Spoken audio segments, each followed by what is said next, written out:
на сите оние кои заминуваат некаде ова утро. Уште и ќе додадам дека нашата екипа ви посакувам, односно ви пожелувам на здравие утринско кафе. Веројатно има и такви кои не го почнуваат денот со утринското кафе, туку веднаш со појадок, и тоа е добра варијанта, особено за ние со послаб желудник. А кога станува збор за тие, едно од намирниците која што секогаш се препорачува и во секое време, барем од како јас паметам за себе, како здрава и како добра за стомакот, особено се препорачува наутро и особено ја сакаме наутро. Зборуваме за јогуртот како идеалниот утрински пијалак. Добро утро за мојата гостинка. Добро утро. Со нас утрово Радмила Чобанова-Василевска, директор на сектор за контрола на квалитета во Бимилк, и со неја зборуваме токму за оваа вкусна и здрава намирница. Сега ајде првото прашање во однос на јогуртот како намирница. Дали е навистина толку здрава и толку благопријатна како што спомнав за човековиот организам? Да. Современиот начин на живот, брзата исхрана во последниве децении, поготово се повеќе и повеќе ја наметнува потребата од грижата кај луѓето да водат сметка за здравата исхрана и за нивната виталинија. Јогуртот се покажа навистина како верен сојузник во таквите настојувања. Значи, што представува? Тој е еден ферментиран млечен производ од анимално потекло, кој што содржи извонреден баланс на јагленохидрати, масти и протеини. Многу лесно и брзо се ресорбира во човековиот организам, значи чисто како една споредба, јогуртот во рок од 4 сати е целосно ресорбиран во нашиот организам, за разлика да речеме од месото и месните производи на кои што му треба 6, 7 па и до 10 часа. Денес на пазарот може да се сретнат различни типови на јогурт со различни вкусови, меѓутоа многу научни и медицински истражувања покажале дека така наречениот пробиотички јогурт е токму тој кој што има навистина позитивно и благотворно дејство, како што кажавте, врз целокупниот наш организам.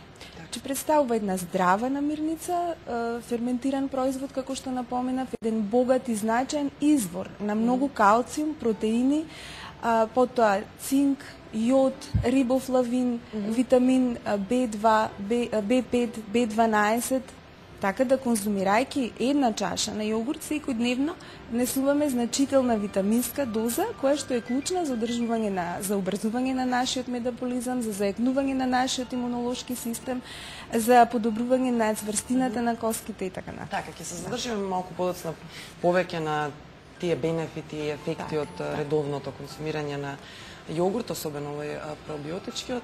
Велите само една чаша, но сега со овој низок процент на масти може и многу повеќе, нели, да си дозволиме без да стравуваме за витата линија.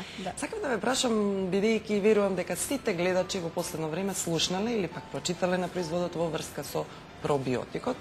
Но што е всушност пробиотички јогурт и која е разликата помеѓу пробиотик и пребиотик? Така. Сакам да напоменам дека тимот во Обителска млекара, од каде што јас доаѓам, со главна идеја за подобрување на функционалноста на јогуртот, работеше на тоа и го разви Баланс Плюс. Тоа е нашиот пробиотички јогурт. Тоа е еден симбиотик, извонреден симбиотик, кој што представува комбинација на бифидодигесто комплекс и како пребиотик користиме олигофруктоза. Сега на кратко по дефиниција што е пробиотик, а што е пребиотик. Значи, пробиотиците се живи микроорганизми кои што доколку се внесат во одреден број, се претпоставува дека тој број е негде над 10 на 9, го дава тоа позитивно влијание врз организамот, кое што е и клинички докажано. Конкретно за Баланс Плюсот ние направивме клинички истражувања во клиничкиот центар во Белград, додека пребиотиците, тоа се јагленохидрати, може да бидат олигосахариди или дисахариди, кои што имаат едно стимулативно селективно дејство врз одредена група на бактерии, односно го стимулираат растот и развојот на пробиотичките бактерии. Заедно, како што напоменав, прават еден симбиотик, кој што е добар да се конзумира за забрзување на метаболизамот, кој што па е клучен за еден помладешки изглед, за зајакнување на имунитетот, и многу други бенефити кои што ќе ги споменеме. Така, повелете, токму мислам дека во овој момент би било убаво да искоментираме тој дел зашто се е добар пробиотичкиот јогурт, иако навистина долга е листата, но ајде оние најстакнатите нешто за кои што со сигурност може да почувствуваме. Има повеќе факти. Сакам да напоменам дека за голем дел од нив имаме и клинички испитувања направено. прво го зајакнува имунитетот. Значи, кај луѓето кои што континуирано конзумираат пробиотички јогурт е докажано дека се лачи 2 до 3 пати повеќе гама интерферон. Тоа е гама глобулин кој што е битен во формирањето на имунитетот на организамот.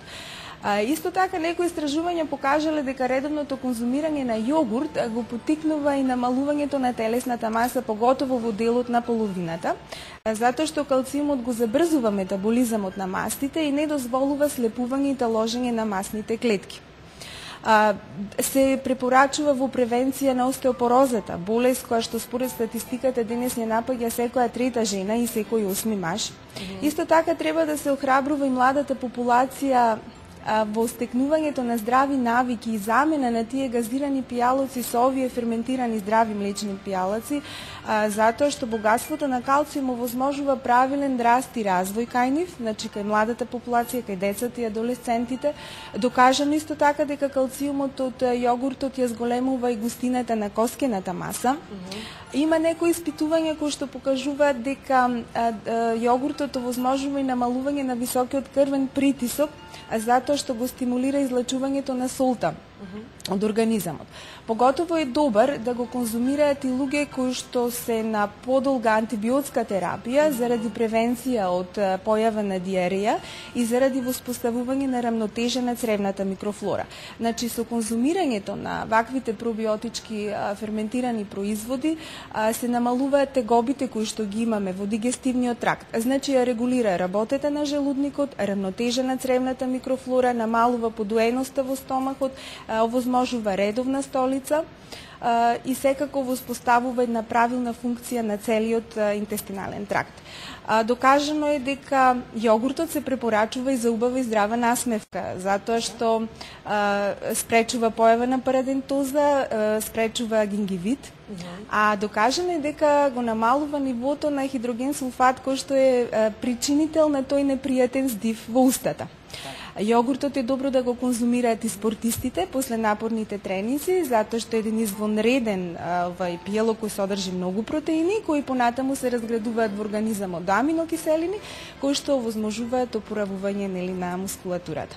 Како што кажавме, навистина е долга листа, тоа се само дел од оние позитивни ефекти, а ниту еден лош не е набран, за разлика од млекото, нели вела, тоа е прашање дали може да го наречеме лош, меѓутоа нели им постојат луѓето нетолерантни. Така, има луѓе кои што полесно, факт е дека јогуртот како производ е полесно сварлив него стерилизираното или пастеризираното млеко, да, и може да го конзумираат и луѓе кои што се нетолерантни, луѓе кои што се склони на некакви алергиски реакции, луѓе кои не се толерантни на лактоза, затоа што млечниот шеќер во јогуртот и во пробиотичките јогурти е ферментиран до млечна киселина. Така.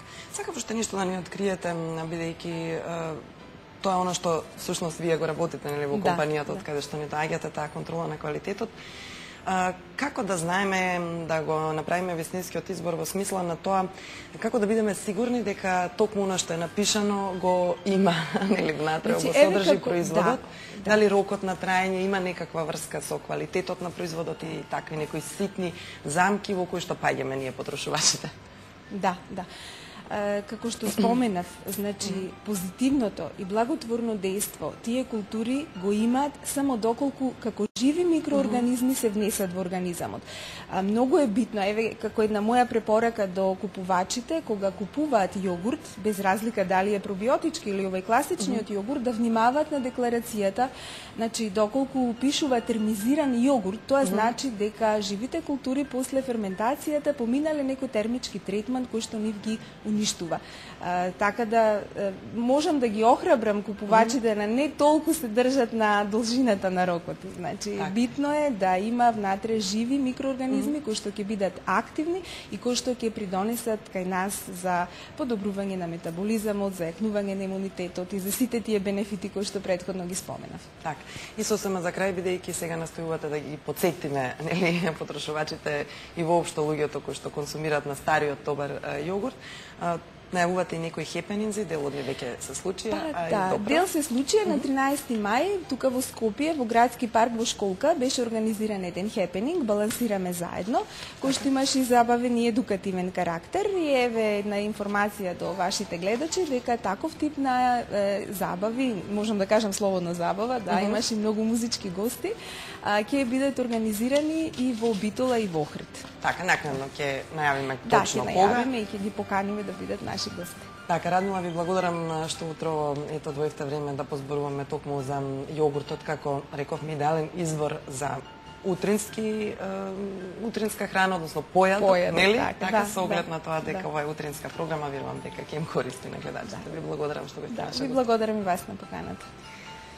Ета, ние продолжуваме понатаму со некои актуелни настани. Овој пат ве подсетуваме на турнирот во мал фудбал кој секоја година се организира за да се оддаде почит кон прерано згаснатиот живот